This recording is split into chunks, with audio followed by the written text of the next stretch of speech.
अस्सलाम वालेकुम, मैं हूं अलीना फारूक शेख।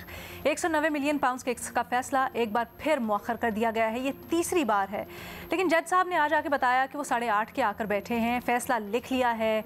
इमरान खान साहब को बार बार बुलाया है, लेकिन ना खान साहब, ना उनकी अहलिया और ना ही वकला अदालत में मौजूद हैं, तो इसलिए मजबूरन वो इसको जुमे पर डाल रहे हैं। अब जुमे को दोबारा से फैसला सुनाने के लिए बैठेगी अदालत। लेकिन PTI चेयरमैन गौहर खान साहब के मुताबिक अदालत ने तो टाइम ही रात 11 बजे का इन्फॉर्म किया था, इसलिए 11 बजे के हिसाब से वो लोग आए। और फिर जब उनसे डील का सवाल हुआ तो उन्होंने कहा यह तासुर बिल्कुल गलत है कि मुज़ाकरात या डील का इस फैसले से कोई ताल्लुक़ है। हम तो बार बार कह रहे हैं कि फ़ैसला सुनाया जाए ताकि हम इसके ऊपर आगे कोई लीगल एक्शन ले सकें। दूसरी तरफ हुकूमत की तरफ से भी रिएक्शंस आ रहे हैं, न सिर्फ प्रोग्राम्स में बल्कि अब से कुछ देर पहले प्रेस कॉन्फ्रेंस भी की गई और अता तारड़ और तलाल चौधरी साहब कहते हैं कि मुल्की तारीख का ये सबसे बड़ा करप्शन स्कैंडल है जो इमरान खान साहब के पास है और उनको पता है कि वो इससे भाग नहीं सकते, इसलिए ताखीरी हरबे जो उनकी रिवायत है वो वही अपना रहे हैं और इस केस का चाहते नहीं हैं कि इसमें फ़ैसला सुनाया जाए। लेकिन माहिरीन के मुताबिक ये जो 190 मिलियन पाउंड्स है, गो के इसमें केस बड़ा मजबूत है, इलीगैलिटी खान साहब के ख़िलाफ़ बड़ी मजबूत है, लेकिन इसके बावजूद जो बार बार ताख़ीर की जा रही है फ़ैसला सुनाने में और जो बयानबाजी इस सियासी अरीना में चल रही है, इसने फ़ैसले को इंतहाई मुतनाज़ बना दिया है सुनाए जाने से पहले ही। सवाल इसके ऊपर ये उठता है कि जो ताख़ीर है आज भी, इससे फ़ायदा किसको, नुकसान किसको? इस डिबेट के लिए हमें ज्वाइन करें उमर चीमा साहब, फ़खर दुरानी साहब, इरशाद भट्टी साहब और महमद सरफराज साहब भी हमारे साथ मौजूद हैं। इरशाद भट्टी साहब, आप बताइएगा ये आज हुआ क्या?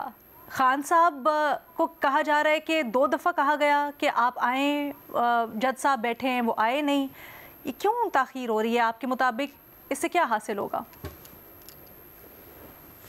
मैडम शेख, पहली बात जो आपका सवाल है उसमें बिलाशुबा फ़ायदा इमरान खान को पहुंच रहा है, जो बार बार कह रहे हैं कि वो डील या ढील नहीं करेंगे, जो बार बार कह रहे हैं कि फ़ैसला सुनाओ, क्यों लटका रहे हो।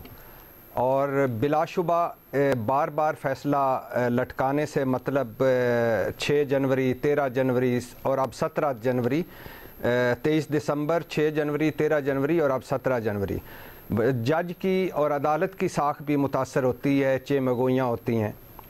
और मैडम शेख, पहली बात इसमें यह भी है कि मुझे तरस आ रहा है उन तमाम अहले नज़र पर जो हर बार TV चैनलों पर और सोशल मीडिया पर आते हैं, इमरान खान को सज़ा सुनाकर रात को सोते हैं और सुबह जज फ़ैसला मौखर कर देता है। और मैडम शेख, मुझे तरस आ रहा है दूसरी बात अपने निज़ाम इंसाफ पर 26वीं आईनी तरमीम ने जिसका सवा सत्यानाश कर दिया है। और तीसरी बात मैडम शेख, ये मुज़ाकरात की बरकत है, बैरूनी दबाव का नतीजा है, ऊपर वाली अदालतों में मनपसंद जजों की तकर्री का इंतज़ार है, या सज़ा कितनी देनी है इस पर फैसला नहीं हो पा रहा, ये कुछ कहना अभी कबल अज़ वक्त है। और मैडम शेख, चौथी बात ये कहना कि मुल्ज़मान, वकला, फैमिली मेम्बरान नहीं पहुँचे थे इसलिए फ़ैसला मौखर कर दिया गया, ये झूठ लगता है। जब फ़ैसला 11 बजे सुनाया जाना था तो 8:30 बजे इमरान खान, बुशरा बीबी, फैमिली मेंबर और इनके वकला का अडयाला में लगी अदालत में क्या काम था? जज साहब का क्या काम था 8:30 बजे आकर कुर्सी सदारत पर बैठना? और जब 10:30 बजे सब अदालत आने के लिए अडयाला जेल के दरवाजे पर पहुँचे तो पता चला कि फ़ैसला मौखर हो चुका है। और अगर जज साहब कहते हैं कि वो 2 घंटे बैठे रहे तो क्यों बैठे रहे भाई? वक्फा कर देते, कहते 12 बजे फ़ैसला सुनाऊंगा, कहते 1 बजे फ़ैसला सुनाऊंगा, 2 बजे फ़ैसला सुना देता हूं। और फिर मैडम शेख, साइफ़र केस में, तोशाखाना केस में, इद्दत निकाह केस में फ़ैसला सुनाने के लिए कब इमरान खान और बुशरा बीबी, वकला, फैमिली मेम्बरान का इंतज़ार किया गया? किसी केस में नाके दिफा दिया गया, नाके जिरा दिया गया, किसी केस में 342 के बयान भी सही तरह से रिकॉर्ड ना होने दिए गए, किसी केस में अदालत में कोई भी नहीं था और फैसला हो गया। और जज हुमायूं दिलावर साहब का आपको फ़ैसला याद होगा कि वो आए, फ़ैसला सुनाया और चले गए, कोई भी मौजूद नहीं था। और पाँचवीं बात मैडम शेख, कितना झूठ बोला जाएगा आखिर इस मुल्क में? 190 मिलियन पाउंड मजबूत तरीन केस है, कौन कहता है? करप्शन स्कैंडल है बड़ा मजबूत तरीन, कौन कहता है? ये एवनफील्ड केस है क्या? ये अल अज़ीज़िया केस है क्या? ये फ्लैगशिप केस है क्या? ये TT स्कैंडल है क्या? ये 35 अरब जाली अकाउंट्स मनी लॉन्ड्रिंग है क्या? पैसा हुकूमत को मिल चुका है मैडम शेख। इमरान खान ने एक पैसे का ज़ाती फ़ायदा नहीं लिया। इमरान खान का माली मामलात से कोई तल्लुक़ नहीं। जब हुकूमत पाकिस्तान इस केस में फ़रीक ही नहीं है और फैसला वफाकी कबीना का है, वफाकी कबीना के फैसलों को नायब से तहफ़्फ़ुज़ है, और अगर नहीं है तो फिर सज़ा सिर्फ इमरान खान को क्यों, काबीना को क्यों नहीं? और अगर वफाकी कबीना ने फैसला गलत किया तो शहबाज कबीना आकर फैसला रिवर्स कर सकती थी। तो ये निकाह में जल्दी की 7 साल सज़ा, घड़ी बेच दी 14 साल सज़ा, और मुस्तहक बच्चों के लिए यूनिवर्सिटी बना दी, अब आप एक और सज़ा के मुंतज़िर हैं।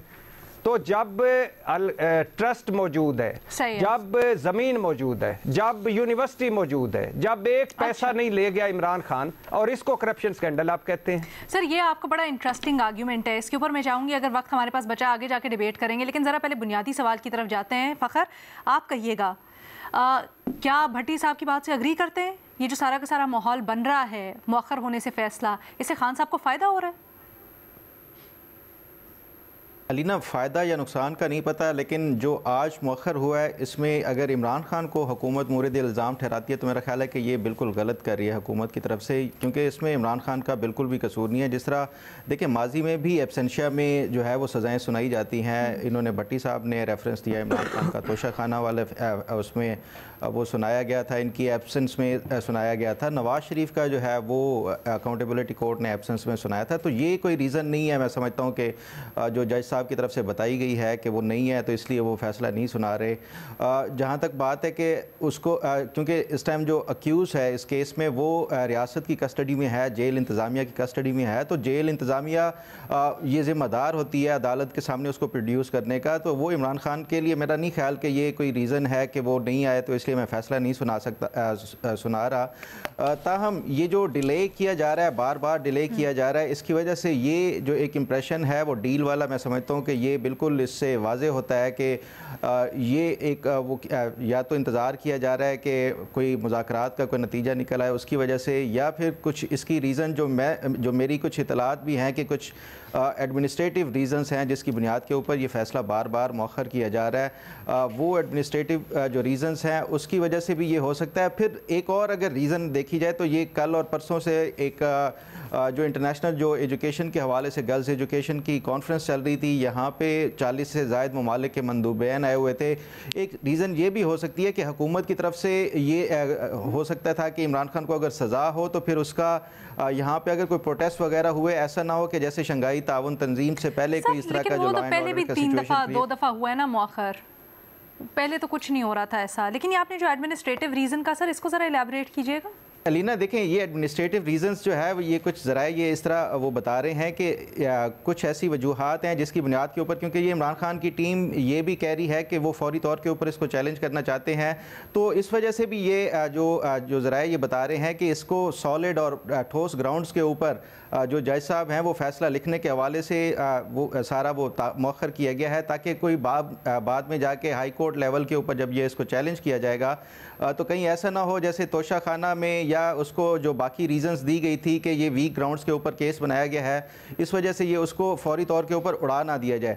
यही वो वजह है कि ये इसको एक सॉलिड और स्ट्रॉन्ग उसकी वजह से ये एक रीजनिंग और बाकायदा इसमें जो है वो जो मेरिट्स ऑफ द केस हैं उसको डिस्कस करके ये जज साहब फैसला देना चाहते हैं, ताकि फौरी तौर के ऊपर जो इस्लामाबाद हाई कोर्ट में ये कहीं केस छोड़ ना जाए। अच्छा, हुकूमत इसके ऊपर जो नैरेटिव ले रही है, बयानबाजी एटलीस्ट जो सियासी अरीना में हो रही है, उसको देखते हुए आप क्या समझते हैं, किसको फ़ायदा हो रहा है, हुकूमत को क्या बेनिफिट हो रहा है इसका सबका? अलीना, मैं नहीं समझता कि इससे हुकूमत को कोई फ़ायदा हो रहा होगा। देखें, ये इससे इमरान खान को ही फ़ायदा हो रहा है, क्योंकि वो बार बार तकाजा कर रहे हैं कि फ़ैसला सुनाया जाए, फ़ैसला सुनाया जाए। तो इससे हुकूमत का ये जो बार बार मौखर होना है, इससे मैं समझता हूँ कि हुकूमत का जो नैरेटिव है ना तो उसमें कोई वज़न है और ना ही इससे कोई हुकूमत को कोई फ़ायदा होगा। अच्छा, उमर चीमा साहब आप अग्री करते हैं? मैं कैसे डिसएग्री कर सकता हूँ? ओहो अलीना, देखें इसमें 2 चीज़ें हैं, एक है इंफॉर्मेशन और एक है परसेप्शन। आज जो कुछ उधर हुआ, मेरी अपने जो हमारे जियो के कॉरेस्पॉन्डेंट हैं शबीर, उनसे भी मेरी बात हो रही थी इसी हवाले से कि क्या हुआ। तो एक तो जज साहब अगर 8 बजे आ गए हैं और पीटीआई वाले 11 बजे आ रहे हैं, ये कैसे मुमकिन है कि जज साहब ने इनको 11 बजे का टाइम दे के तो उधर 8 बजे या 8:30 बजे वो खुद आके बैठ जाएं। और दूसरी बात ये है कि ये उनकी कोई एक रूटीन की कोर्ट नहीं है कि जिधर आप समझें कि हमने सबको एक ही टाइम दिया हुआ है तो चले बाकी लोग नहीं आए तो मैं इधर केस सुन लूँ, जब तक वो आ जाएंगे 11 बजे आ जाएंगे 12 बजे आ जाएंगे तो हम उस टाइम कर लेंगे। उधर वो स्पेशल यही केस सुनने जाते हैं और वो अगर 8:30 बजे आए हैं और उधर वो जेल वालों को कहते हैं जी कि उनको बुला कर लाएं और इमरान खान जो है वो पूछते हैं कि मेरे साथ वाले मेरे अहले खाना आए हैं या नहीं, तो वो कहते हैं कि नहीं आए, तो वो कहते हैं मैं भी नहीं आऊँगा। अहले खाना जो है जज साहब जो है इंतज़ार करना शुरू हो जाते हैं। अब जो नैब वाले हैं वो आगे कोई 9:30 बजे आते हैं और फिर उन्होंने इनको 9:30 या इससे को पहले वो पहुँचे।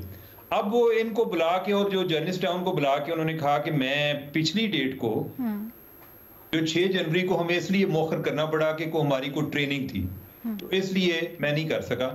आज उन्होंने दिखाया कि मैं फैसले की कॉपी उन्होंने दिखाई कि मैं आज फैसला साथ भी लेकर आया हूं, मैं फैसला ही करना चाह रहा था। अब वो कह रहे हैं कि वो इधर मौजूद नहीं है, ना बुशरा बीबी आई है और इमरान खान जो है उनका इसरार है कि जब बुशरा नहीं आएंगी तो मैं भी नहीं आऊँगा। उनके वकला जो है वो भी नहीं पहुंचे, वकला जो है वो भी लेट पहुंचे हैं। तो इससे या तो कि नैब वाले भी उधर पहुंचे हुए हैं, जज साहब भी उधर पहुंचे हुए हैं, पहुंच कौन नहीं रहा, पहुंच वो नहीं रहे कि जो कह रहे हैं कि आपने कल सुनाना है तो आज सुनाए, नहीं कि वो बज़ाहिर जल्दी में भी लगते हैं और कह भी रहे होते हैं कि मुझे इससे कोई फर्क नहीं पड़ेगा, आपको फर्क पड़ेगा, लेकिन वो इस मामले में जो डिलेइंग टैक्टिस है वो जेल में रहकर भी इस्तेमाल कर रहे हैं। ठीक है, तो या तो ना कि जज साहब जो है पिछली दफा तो जज साहब ना आए और जज साहब ने अपनी वजह बयान कर दी, इस दफा वो आ गए तो इमरान खान जेल से नहीं आ पा रहे। ठीक है, अच्छा दूसरी बात ये है कि ये जो एक सवाल है कि क्या इन एब्सेंशिया सुना देना चाहिए, मेरा ख्याल है कि जितना इस मामले में इस केस पर हुकूमत ने मेहनत की है इस सेंस में कि तमाम जो फेयर ट्रायल के तकाजे हैं उनको पूरे किए जाएं, तमाम जो कोई बहाने आ जाते हैं या जवाज पैदा किए जाते हैं उसको ताहिरी हरबे इस्तेमाल किए जाते हैं उनको भी टारगेट किया जाए ताकि इस पर इसकी लीगैलिटी पर कोई सवाल ना उठ सके। और सो मच कि इमरान खान जो है वो इस जज पर एतमाद भी कर चुके हैं, यानी कि उन्होंने कभी इन पर उन्होंने कहा जी मुझे इन पर एतमाद भी है। अब इस सारे तनाजर में कि सवाए इसके कि शाम को हमने बैठकर ये डिस्कस करना है कि जी यानी कि उन्होंने क्यों नहीं फैसला सुनाया, यानी कि ये फैसला जो है ये इधर खत्म तो नहीं हो जाना ना, फैसला तो आगे चलना है। बिल्कुल सही बात। उधर हाई कोर्ट में जाएगा, आगे सुप्रीम कोर्ट में जाएगा, तो जो जज साहब हैं जिन्होंने फैसला किया उनको तो पता है कि मैं जो फैसला कर रहा हूँ इसका आगे क्या इसके साथ होगा, तो लिहाजा वो अपनी तरफ से शायद वो ये सोच रहे हो कि चलें जिधर जहाँ इतना टाइम गुजर चुका है तो आप इनको एक हफ्ता और दे देते हैं, बल्कि एक हफ्ते से भी कम है, यानी कि उन्होंने जुम्मे का टाइम दिया, उन्होंने कहा जी कि जुम्मे का टाइम कर लेते हैं, जुम्मे को 17 बनती है तो चलें 17 को कर लेते हैं। तो ये ओवरऑल बड़े कंफ्यूज सिग्नल हैं, यानी कि अगर आप जज साहब के लेवल पर देखें तो जज साहब तो आ गए हैं, इवन नैब वाले भी आ गए हैं, अगर नहीं आए तो वो तो इमरान खान नहीं आ रहे या बुशरा बीबी जो है वो लेट आई हैं। अगर ये स्ट्रेटजी है तो ये उनके पार्ट पर थी। अच्छा। वो आगे किसके साथ राब्ते में है या कैसे उन्होंने तय किया है या उनका किसी के साथ कोई सारा मामला इत्तेफाक से हुआ है तो वो अदालत से बज़ाहिर बाहर नजर आता है। आपको फाउल प्ले यहाँ पर लग रहा है या आपको लग रहा है कि महज इत्तेफाक था? नहीं, मुझे ये इत्तेफाक तो नहीं लगता, यानी कि अगर वो देखे ना इमरान खान जो है उनको पता है, वो इंतजार कर रहे हैं, वो कह रहे हैं जी कि अगर बुशरा बीबी नहीं आती तो मैं नहीं आऊंगा। बुशरा बीबी जो है वो उस टाइम आती हैं जब जज साहब जो इंतजार करके चले जाते हैं। हमारा इसरार ये है कि जज साहब सारा दिन क्यों नहीं बैठे रहे, कि वो उनको दिन को बैठना चाहिए था। भाई जज साहब को और काम भी तो थे ना, बाकी केसेस। सर आपने दिलचस्प नुक्ते उठाए, मैं चाहूंगी जरा बाकी सबसे भी इसका जवाब ले ले।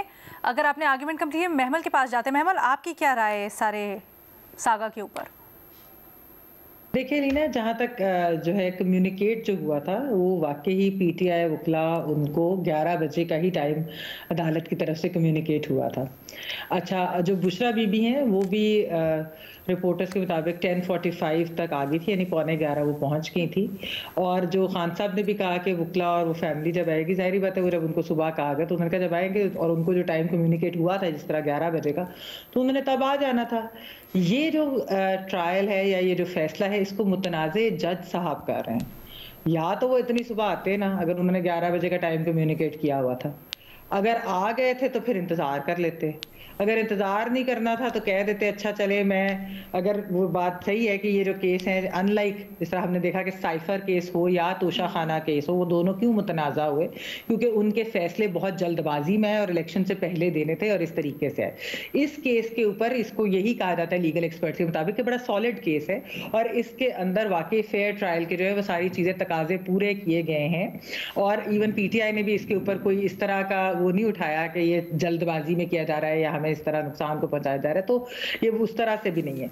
अगर वो चीज़ थी कि वैसे तो जिस तरह अभी फ़खर ने भी और भट्टी साहब ने भी जो एग्जांपल्स दिए हैं कि निपसेंशिया हो जाती हैं सजाएं, ऐसा नहीं है कि पहले नहीं हुई, लेकिन चले अगर वो ये नहीं करना चाह रहे थे तो वो वेट कर लेते, वो फिर इंतज़ार करके तो वो कहते अच्छा चले जब 11 बजे मतलब अगर वो 10:15 या 10:20 के दरमियान वो उठे हैं तो वो वेट कर लेते 40-50 मिनट और सारे आ जाते हैं, फिर वो अपना सुनाते हैं। देखिए क्रिमिनल ट्रायल्स में इतना इंतज़ार और या डिले जो है वैसे होता नहीं है। अब इसके ऊपर वैसे जो ओवरऑल अगर आप देखें कि इसको क्यों जो है वो डिले किया जा रहा है, क्या हो रहा है, अगर आप हुकूमत के बयानिया सुने तो तलाल चौधरी साहब ने भी कहा कि अगर मेरिट पे फैसला ना आया तो डील का तासुर जाएगा। फिर आज भी जैसा प्रेस कॉन्फ्रेंस के जैसा जिक्र कर रही है तो उसके अंदर है कि जी मेरिट पे फैसला आया तो सजा यकीनी है। तो हुकूमत को जो ये लग रहा है कि क्या कोई डील की वजह से ये डिले हो रहे हैं, क्योंकि अगर ये कोई कंट्रोल्ड तरीके से जिस तरीके से मौखर किया जा रहा है क्या है किसी कंट्रोल्ड तरीके से हो रहा है। दूसरी तरफ पीटीआई वाले कह रहे हैं कि कोई ऐसी बात नहीं है, कोई डील नहीं, और उनको ये लग रहा है कि हुकूमत जानकर डील का तासुर देना चाह रही है और ये जो डिलेइंग टैक्टिक्स और इन सारों से जो जिसकी वजह से ये सब हो रहा है। जहां तक ये है लीना कि नुकसान फायदा किसको होगा, देखें नुकसान और फायदे का तयन तो हम तभी कर सकते हैं जब फैसला हमारे सामने आएगा।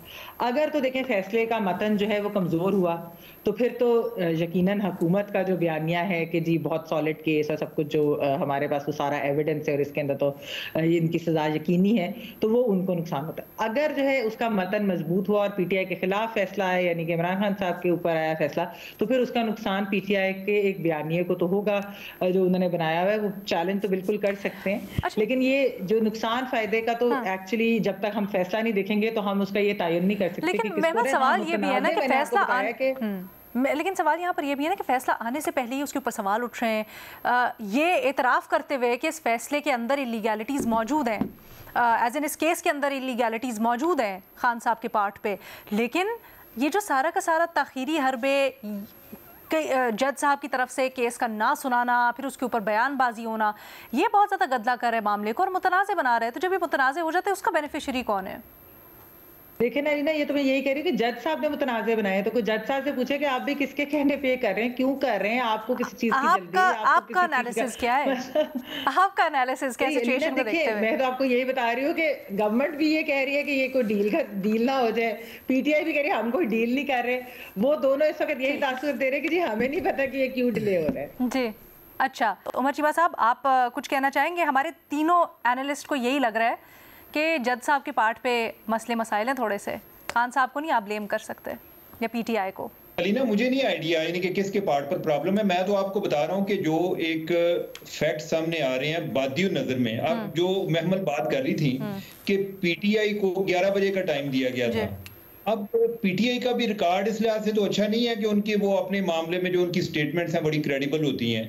आई डोंट नो, यानी कि अगर ये बात दुरुस्त तस्लीम कर ली जाए कि उनका ये जो दावा है कि उनको 11 बजे का टाइम दिया गया था, तो अब ये है कि जज साहब जो हैं उनको हम फोन करके पूछ नहीं सकते कि भाई ये 11 बजे का टाइम इनको किसने दिया था। लेकिन ओवरऑल ये सारी है तो कंफ्यूजन ना, मैंने आपको बताया है कि आमतौर पे जो भी कोर्ट लगती है या इवन जेल में जो लगती रही है तो ये सुबह इसी टाइम आते हैं। अब इमेजिन करें ना कि उन्होंने 2 कोर्ट्स कंडक्ट करनी है, इधर एक बंदा है कि जिसका उन्होंने केस सुनना है और फिर उसके बाद बाकी जाके सुनना है, तो क्या वो ये करेंगे कि पहले कोई 2 घंटे उधर रहेंगे, फिर कोई दरमियान में कोई 2 घंटे इधर निकालेंगे या फिर जाएंगे?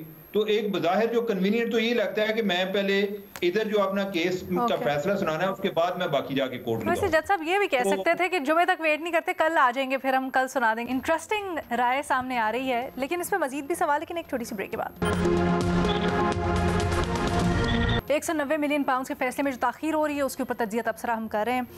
अच्छा, हमारे पैनलिस्ट की अक्सरियत ये समझती है कि जो सिचुएशन बन रही है उससे खान साहब को फ़ायदा हो रहा है, तो ये ओपन सवाल है सबके लिए। अगर आप लोग ये समझते हैं कि खान साहब को फ़ायदा हो रहा है तो कानूनी तौर पर ये केस अगर बड़ा स्ट्रॉन्ग है जैसे कहा जा रहा है और इसमें आगे जाकर ये भी इंश्योर कर लिया जाता है कि कोई लूप होल्स ना रहें, तो फिर तो ये कानूनी तौर पर खान साहब के लिए मुश्किल नहीं हो जाएगा? फिर फ़ायदा कैसे होगा खान साहब को इस ताख़ीर का? फ़खर, इसमें फ़ायदा इमरान खान को इसलिए है, देखें वो हमेशा रिलाई करते हैं नैरेटिव बिल्डिंग के ऊपर और हमेशा चीज़ों को मुतनाज़िया बनाने में उनका कोई जो है वो सानी नहीं है, तो इसलिए ये बार बार डिले होगा। तो ये अदलिया को भी ना सिर्फ ये जो जज साहब हैं या ये फैसला है इसको वो कंट्रोवर्शियल बना देंगे, बल्कि इससे एक इंप्रेशन और जो नैरेटिव है मेरा ख्याल है इमरान खान वो अब से इन्होंने इसीलिए बिल्ड करना शुरू कर दिया। मतलब सियासी तौर पर इसका नैरेटिव ये जाएगा, सियासी तौर पर इसका नैरेटिव जाएगा, बट अगर कानूनी फायदा नहीं होता उनको तो फिर क्या फायदा होगा? भट्टी साहब देखिए मैडम शेख इस फ़ायदे नुकसान से हम क्यों फ़ायदे नुकसान में घुस गए हैं? एक फैसला केस चला है, उसका जो मुल्ज़म है वो कह रहा है कि मुझे सज़ा दो यार, क्यों डिले कर रहे हो? जज साहब आते आके सज़ा दे जाते, देखते किसको फ़ायदा होता है किसको नुकसान होता है। इसमें हम किस फ़ायदे नुकसान में चले गए? अगर हमने केसों के फ़ायदे नुकसान में जाना है तो या सियासत से देखना है तो फिर तो आगे पॉलिटिकल केस है, पॉलिटिकल नहीं, एक सेकंड सॉरी सर, आइसोलेशन में नहीं देखा जा सकता ना, पॉलिटिकल केस है, पॉलिटिकल फॉल आउट या इम्पैक्ट तो होगा। महमल जी जी जी जी मैडम शेख, तो फिर तो ये पूरा है ही पॉलिटिकल, है ही गलत केस ही बनाया, गलत गया मैं तो फिर इस पे नहीं सर। अच्छा वो एक अलग डिबेट है, वो एक अलग डिबेट है। मैं चाहूंगी कि उसके लिए हमारे पास कानूनी माहिर भी हों और फिर हम जरा लंबा सबको टाइम भी दें ताकि उसके ऊपर आगे हो सके सही तरीके से, लेकिन अभी उसमें नहीं जा रहे हम। महमल कुछ ऐड करना चाह रही हैं जी?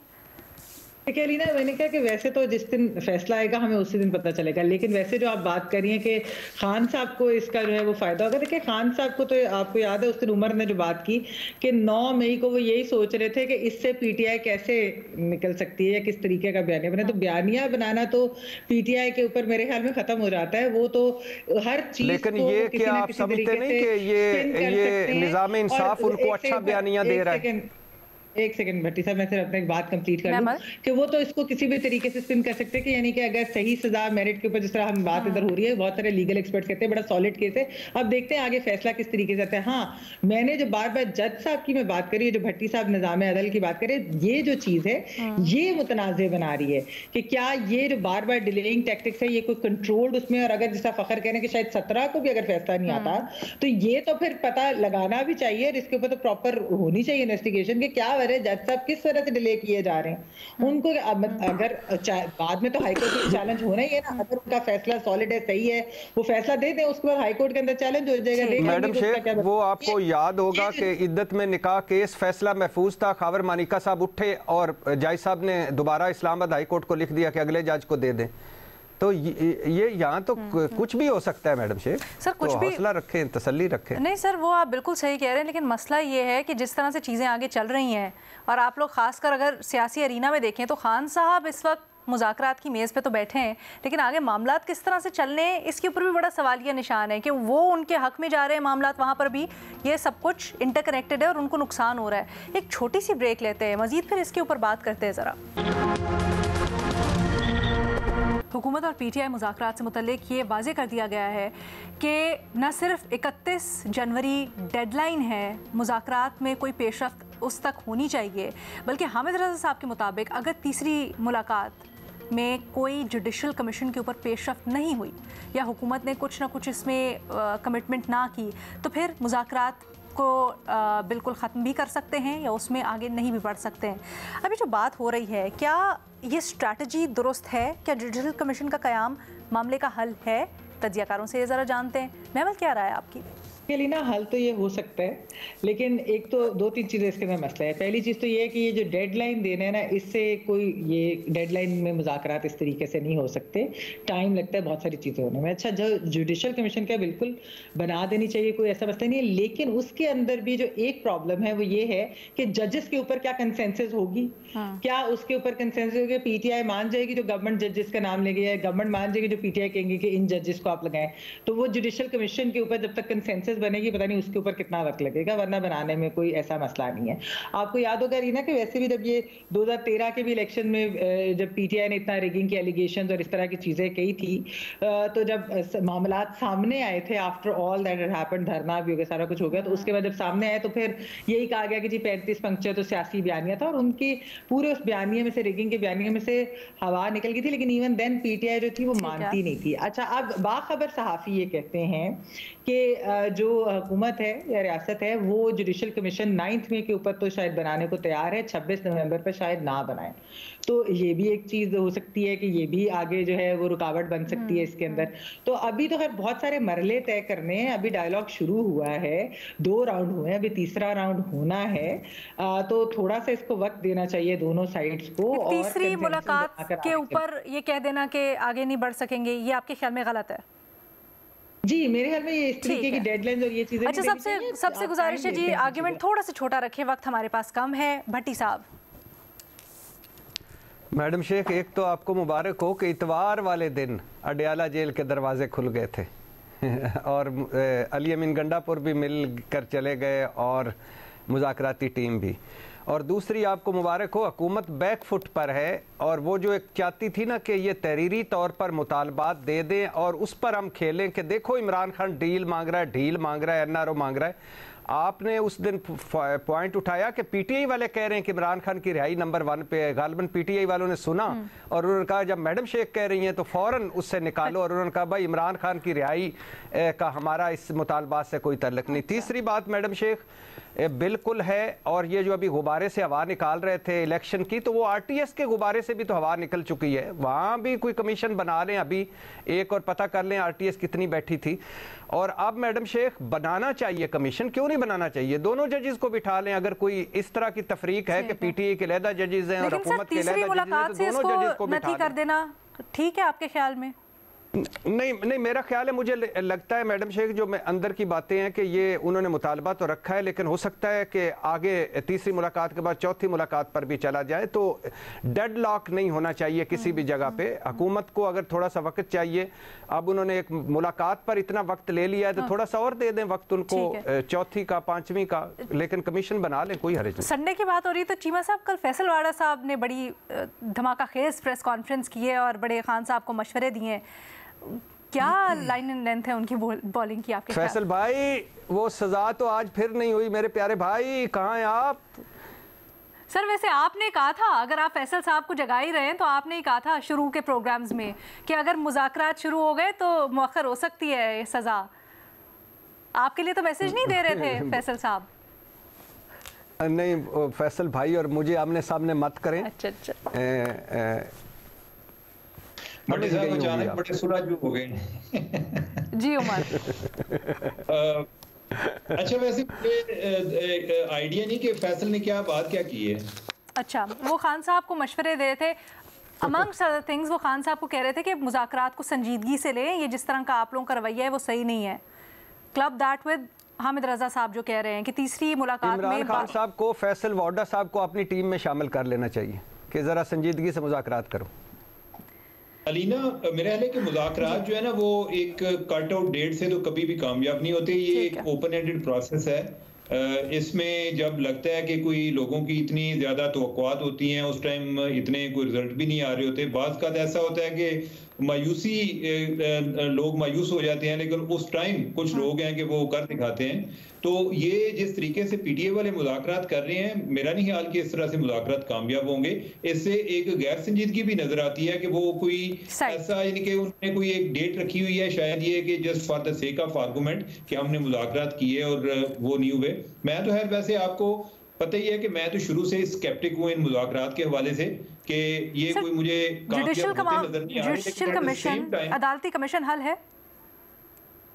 अदालती कमीशन बनाने में आई डोंट थिंक कि कोई बहुत बड़ा कोई प्रॉब्लम होगा, लेकिन बात फिर वही है कि उसको प्रिजाइड कौन करेगा।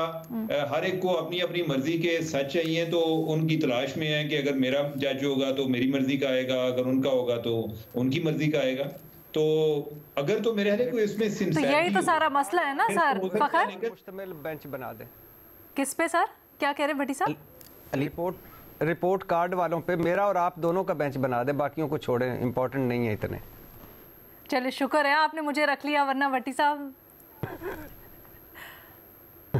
आपने कहना मैं ही चीफ जस्टिस, मैं ही साहब। अब फखर साहब आप बताएं सर, आपकी क्या राय है? भट्टी साहब पहले हाई कोर्ट के भी चीफ जस्टिस है ना।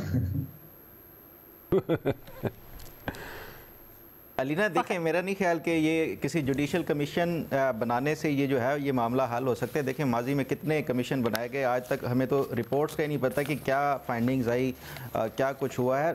जहाँ तक बात है कि पहली बात तो इनका इसी के ऊपर ही लड़ाई हो जाएगी कि हुकूमत किसी को भी जज को अगर मुकर्रर करती है जुडिशल कमीशन के ऊपर, PTI उसको जो है वो रिजेक्ट कर सकती है, तो ये वैसे ही चीज़ मुतनाज़ा हो जाएगी। ये जो मुज़ाकरात को कंडीशनल ये बना रहे हैं PTI की तरफ से, और ये कि 31 जनवरी तक अगर ये कुछ नहीं होता तो उसके बाद ये हमारे मुज़ाकरात नहीं होंगे, तो मैं नहीं समझता कि ये इससे हुकूमत को कोई नुकसान होगा। ये PTI मुज़ाकरात की ऑफ़र भी PTI ने की थी, और अगर ये पीछे हटते हैं तो ये इनको सियासी तौर के ऊपर नुकसान होगा। दूसरी जो एक भट्टी साहब ने बात की कि उस दिन आपने मैडम शेख आपने बात की थी इमरान खान का रिहाई जो मुतालबा है वो मेरी खबर थी, और मैंने ही ये रिपोर्ट भी किया था, और ये यहाँ पे रिपोर्ट कार्ड में भी बात की थी भट्टी साहब। तो उसमें मैं बताता हूँ आपको कि ये 2 मुलाकातें हुई, दोनों मुलाकातों में इमरान खान की रिहाई का बाकायदा मुतालबा किया गया, और फिर मैंने इस हवाले से साहिबजादा हामिद रजा से बात की, और साहिबजादा हामिद रजा का मेरे पास वॉइस नोट है जिसमें उन्होंने ये कंफर्म किया कि हमने, मेरी बात सुन लेना, भट्टी साहब बात सुन ले 1 मिनट, मेरे पास नोट है, उनका वॉइस नोट है जिसमें उन्होंने ये कंफर्म किया है कि हमने इमरान खान की रिहाई की बात की है, लेकिन हमने ये जो हुकूमत तासुर दे रही है रिहाई का कि एग्जेक्टिव ऑर्डर के ज़रिए PTI रिहाई चाहती है, हम उस तरह नहीं चाहते। ताहम हम ये चाहते हैं कि हुकूमत जो नेगेटिव प्रोसिक्यूशन है उसको तर्क कर दे, बाकी केसेस जो है वो इमरान खान वैसे ही ऑलरेडी उनके ऊपर कोई मुकदमा नहीं है तो वो खुद ब खुद रिहा हो जाएंगे। तो उन्होंने वो कहते हैं कि हमने इस सेंस में हुकूमत से बिल्कुल इमरान खान की रिहाई की बात की है। इसलिए भट्टी साहब ये अगर आप चाहें तो ये वॉइस नोट इसी में चला भी सकते हैं आप, जो साहिबजादा हामिद रजा सर। हमें आपकी बात के ऊपर बिल्कुल यकीन है, बहुत क्रेडिबल रिपोर्टर है, आपने कहा है तो ऐसा ही हुआ होगा। भट्टी साहब, मैडम शेख उसने कहा ना कि हैप्पी बर्थडे टू यू, उसने आगे से कहा सेम टू यू, तो सेम टू यू फ़खर, लेकिन इमरान खान कह रहे हैं कि नो रिहाई फ्रॉम एग्जेक्टिव ऑर्डर। सर वो तो वही कह रहे हैं ना कि ये भी मेरी इत्तला है कि इमरान खान ही का मुतालबा है कि मुझे जेल से निकालो।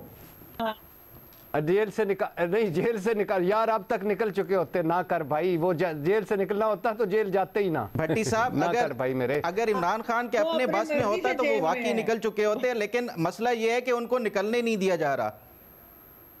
अच्छा नहीं वो एक भट्टी साहब आपने तो हमें बताया था कि वो सारे लीडरान की खान साहब ने झाड़ लगा दी थी कि मुझे तुम लोग पता नहीं क्या क्या मुज़ाकरात की बातें कर रहे हो, इधर उधर बातें कर रहे हो, मुझे नहीं तुम लोग निकाल रहे, मैं देखो किन हालात में पड़ा हुआ। आपने तो हमें बताया था, फिर क्या हुआ?